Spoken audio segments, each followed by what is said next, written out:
नमस्कार। प्रीलिम परीक्षा के पेपर का अध्ययन करने पर यह पाया आप लोगों ने कि इनकम का एक सवाल अक्सर आता है। अब ये जो इनकम का सवाल होता है यह मूलतः दो चीजों पर निर्भर करता है कि वार्षिक या मासिक इनकम जो दो होती है आप जानते हैं। तो क्या करते हैं काका जी कई बार वार्षिक इनकम का सारे डिटेल देते हैं कि इतनी इनकम में वार्षिक इतना खर्चा ये है, तो बताओ उसकी मासिक बचत क्या है। तो फिर वार्षिक देते हैं तो अपने को पहले वार्षिक निकाल के फिर मासिक करना, ये गलती नहीं हो। और कभी कभी मासिक देते हैं वार्षिक पूछ लेते हैं, तो ये बहुत अलर्ट रहना कि वार्षिक दी है कि मासिक दी है, और पूछा क्या है, वार्षिक इनकम पूछा है कि मासिक इनकम पूछा, क्योंकि इनकम दोनों होती है। फिर इनकम के सवाल में गुना और अनुपात का प्रयोग होता है, लेकिन ये कब होता है, ज्यादा प्रयोग प्रतिशत का होता है। तो प्रतिशत का प्रयोग भी दो प्रकार से होता है, कभी डायरेक्ट होता कभी इनडायरेक्ट। तो डायरेक्ट तात्पर्य क्या कि जैसे आदमी की इनकम है वो 20% मकान किराया देता है, 15% वाहन पे खर्च करता है, 25% भोजन पे खर्च करता है, तो 15, 10, 25 ये अपना पे इंडिपेंडेंट है, डायरेक्ट है।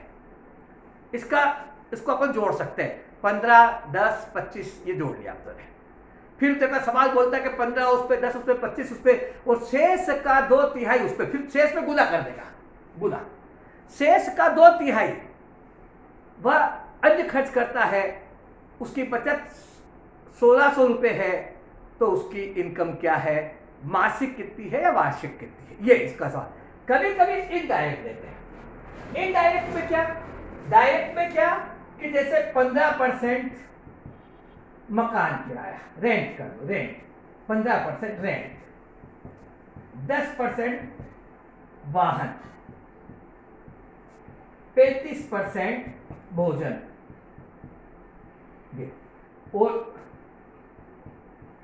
शेष का 2/3, शेष का 2/3 विविध, और फिर दे दी उसकी बचत।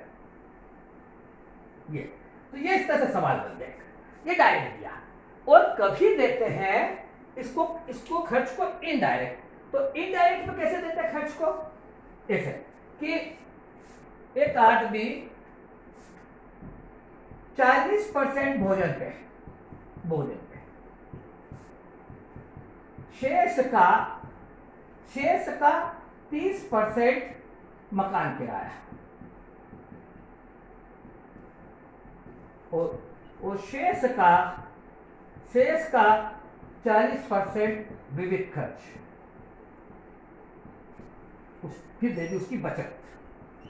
तो पूछा उसकी इनकम, शेष का 30%, शेष का 40%, यानी भोजन देने के बाद जो शेष बचा उसका 30%, और भोजन और मकान किराया देने के बाद जो शेष बचा उसका 40%, और उसके बाद बचत। तो ये डायरेक्ट और कभी इनडायरेक्ट दो प्रकार से देते हैं खर्च को और बचत को।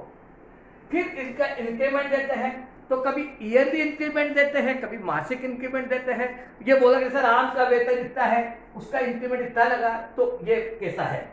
फिर 2-3 के वेतन की तुलना, ये भी अपना आप एक महत्वपूर्ण सवाल है, ये अलग हो, ये इससे गुना से और अनुपात से रिलेटेड है, कभी कभी प्रतिशत से रिलेटेड भी आता है कि 2-3 के वेतन की तुलना।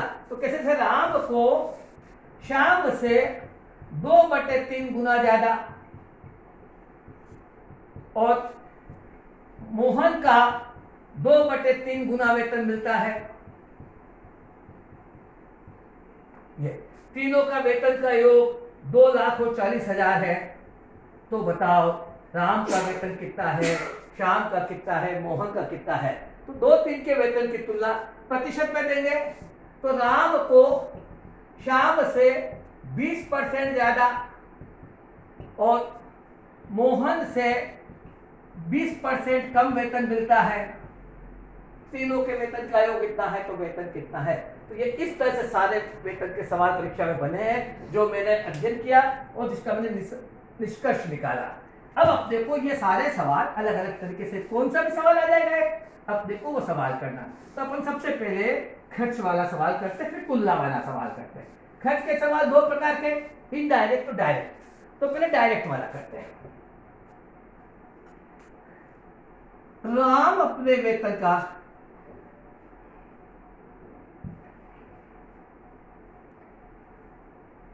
जी वेतन का 26% भोजन पर,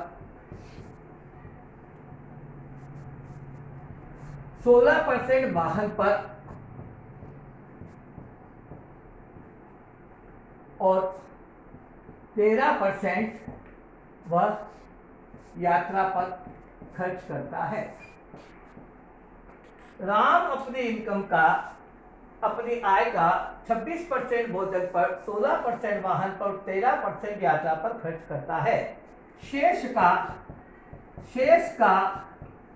60% विविध खर्च करता है।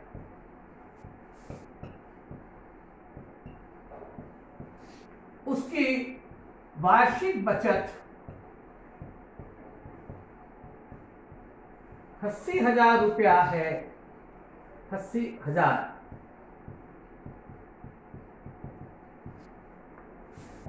तो उसका मासिक वेतन कितना है?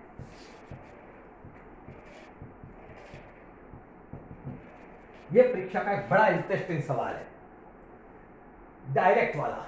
राम अपने भोजन का 26% भोजन पर, डायरेक्ट वाला 26% भोजन पर, 16% वाहन पर और 13% यात्रा पर खर्च करता है। शेष का 60% विविध खर्च है। बचत 80,000 है। तो और बचत कौन सी है? वार्षिक। वेतन कौन सा पूछा? मासिक। ये ध्यान रखिएगा, ध्यान रखिएगा। तो डायरेक्ट आप यहां से मासिक कर लो। अगर इसको बचत को मासिक कर लोगे तो मासिक वेतन निकल जाएगा। ये तो पूरी इतनी बड़ी संख्या करने से कोई मतलब नहीं। तो अब ये सवाल कैसे करेंगे? तो पहले सारे खर्चे डायरेक्ट जोड़ लेंगे। 26 और 16, 42 और 13, 55। 55% खर्च अपने को दिया एक राउंड में, बराबर। और शेष बचा 45%। तो 45% का 60% खर्च करता है। तो बचा था कितना? 40%। तो 45 का 40% उसकी बचत है। ये उसकी बचत है। ये बचत किसके बराबर? 80,000 के बराबर।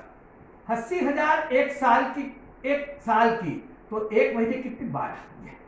80,000 बटे 12 के बटे 45 गुणे 40 बटे 80,000 की 90,000 कर लो। परीक्षा में कटने वाली संख्या ये 90,000 कर लो। घर की बात ये लो। अब हल कर लो। 45 गुणित 40 बटे 100, तो ये उसकी बचत आ गई 90,000 बटे 12 गुणित 100 बटे 45 गुणित 40। ये बराबर, ये इतना उसकी बचत ही है। इसको अब इसमें उसकी इनकम कितनी होगी? 100 का गुणा कर देंगे, इनकम निकल जाएगी, मासिक इनकम निकल जाएगी। 100 का गुणा कर देंगे तो उसकी मासिक इनकम निकल जाएगी। तो हल कर लेते हैं भगवान। 45 से 2000, 45 से कटा 2000, 0 से 0 पे 4 से कटा 550। और ये कट जाएगा 4 से 25 बार और ये 3 बार। 1 1 2 5 0 0 0 बटा 3, मतलब 4 1 6 6 6 बटे 2 बटा 3। 41,666, लगभग 41,700 बोल दो। 41,666 उसका वार्षिक वेतन कितना है? 41,700। ये तो ये वार्षिक बचत 90,000। हमने इसे 12 का भाग दे दिया तो मासिक बचत हो गई। ये मासिक बचत प्रतिशत पे इसके बराबर 45 गुणित 40 बटे 100, क्योंकि कुल खर्च का 45% बचा।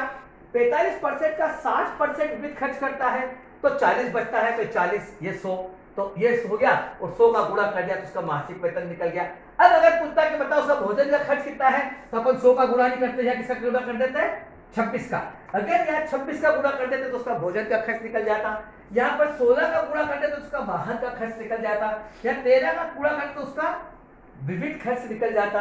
यहाँ 13 गुणा करते उसका विविध खर्च निकल जाता। तो अपने से जो पूछा, जैसा काका जी का गाना वैसा भतीजे का बजाना। अपने से पूछा वेतन, तो अपने 100 का गुणा कर दे। ये है। तो ये भगवान डायरेक्ट वाला सवाल है, परीक्षा में अक्सर पूछा जाने वाला है, आप इसको ध्यान रखिएगा। जी।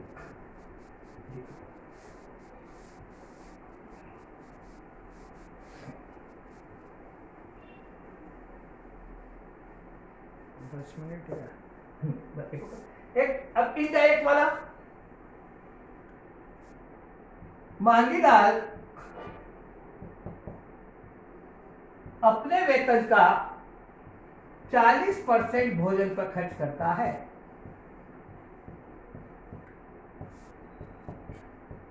शेष का 40% मकान किराए पर खर्च करता है। शेष का 60% विविध खर्च है। उसकी बचत 12,000 रुपया प्रति माह है, तो उसका मासिक वेतन क्या है? उसकी बचत 12,000 रुपये प्रति माह है, तो उसका मासिक वेतन कितना है? मांगीलाल 40% भोजन पर, शेष का 40% मकान किराया पर, शेष का 60% विविध खर्च करता है। उसकी बचत 12,000 रुपये प्रति माह है, तो उसका मासिक वेतन कितना है? तो ये जहां पर शेष का हिस्सा आए, वहां के लिए आपको एक देखिए प्रॉपर्टी की बात करें, इक्वालिटी। आखिरी में बचत दी है, आप इस बचत को लिख लीजिए 12,000 गुणित